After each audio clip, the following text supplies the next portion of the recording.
St. Paul's Cathedral was turned, like all the other cathedrals throughout England, into a metaphysical betting receipt storage site. Within the space of a few days, the whole of the vast building, from the crypt to the whispering gallery, was full of cardboard boxes containing receipts. Pope Ingram cut short his tour of Europe when news of the death of Anglicanism reached him. After a 5-hour meeting with his cardinals, he appeared on the balcony overlooking St. Peter's Square, and declared himself to be the winner of the metaphysical dispute over which of the popes was the true pope. Pope Ingram thanked his supporters for their bets, and said the matter had been successfully resolved. He had won. There was no need to continue betting. Soon afterward, Pope Philip issued a communiqué stating that it was God's will that his followers cease immediately betting at metaphysical betting shops. He said the whole thing had been a stupid waste of money. Pope Wilson also told his flock to refrain from betting. But even after these announcements, money continued to be placed on their behalf at metaphysical betting shops. Edgar, purely to annoy the popes, went on phoning them up to tell them the latest ridiculous figures. Pope Philip soon refused to take calls from London, and Pope Ingram told Edgar to fuck off and die. Hundreds of millions of Catholics simply found it impossible to stop betting.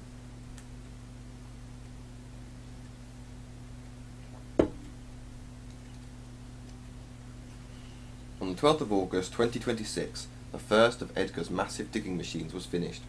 It looked like a sort of tortoise on wheels, and was painted white with 2 giant blue question marks on its sides. It had a crew of 50 and was the size of a city block. Edgar named it Moses. Moses was shipped on specially built barges to the Moroccan port of Safi, where it began at its top speed of 10 miles per hour to head into the Sahara. No one had ever seen anything like it. 800 miles and 8 days later, Moses stopped somewhere in what had been, before Edgar bought it, part of Algeria. There Moses began digging the first of a series of connected kilometre-wide trenches, which would eventually become part of a canal system to be filled with water from the Mediterranean.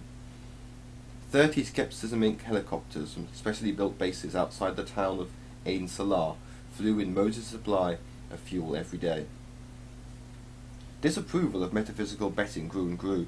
Islamic leaders continued spitting and speaking out against it, and Edgar quickly became known as the Great Infidel. He loved it.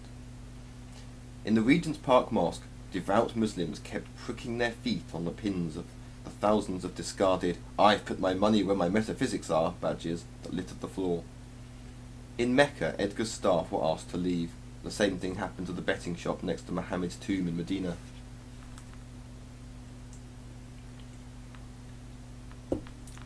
Pope Ingram appeared again on the balcony overlooking St. Peter's Square, and said metaphysical betting really had to stop. He said he was being perfectly serious. In Jerusalem, the metaphysical betting shop was attacked by masked gunmen. In Japan, Shinto priests conducted sit-in demonstrations against Edgar and his ridiculous business. Edgar began receiving hundreds of death threats a day from all over the world. He took the whole thing really rather well. He told me he'd been expecting it for a long time. Security was stepped up. Edgar went everywhere in a white armoured car and hired numerous bodyguards.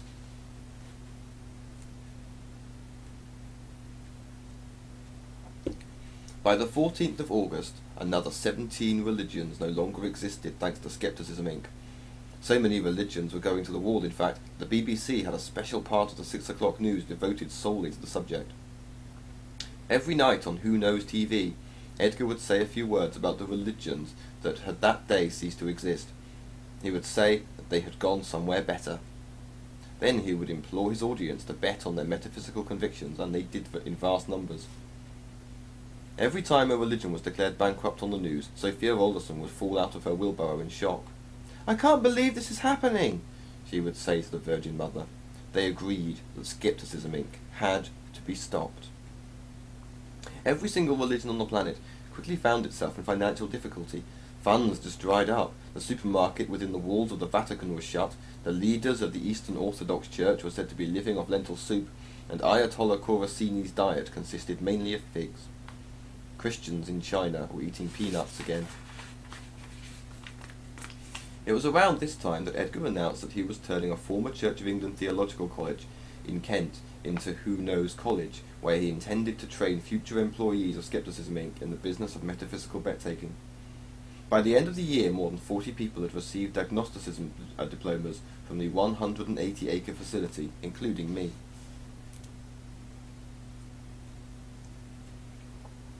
Although just about every single religion had forbidden its followers from placing metaphysical bets, Edgar's profits increased. It wasn't just members of the congregations that went against their church's wishes. Priests found themselves sneaking off to betting shops, often at the dead of night, desperate to spend sizable amounts of cash on their religious beliefs. They couldn't stop themselves. Anything of value churches possessed started disappearing. Vatican security men were ordered to frisk each other and every priest who left the holy city.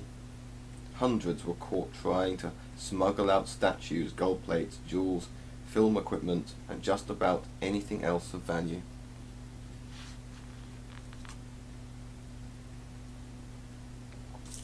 Shinto priests said that betting on metaphysical convictions was unnatural.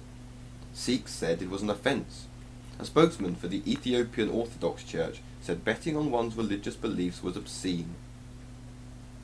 Hindu Brahmins said betting was unclean and had to stop, and 8 chief rabbis said enough was enough.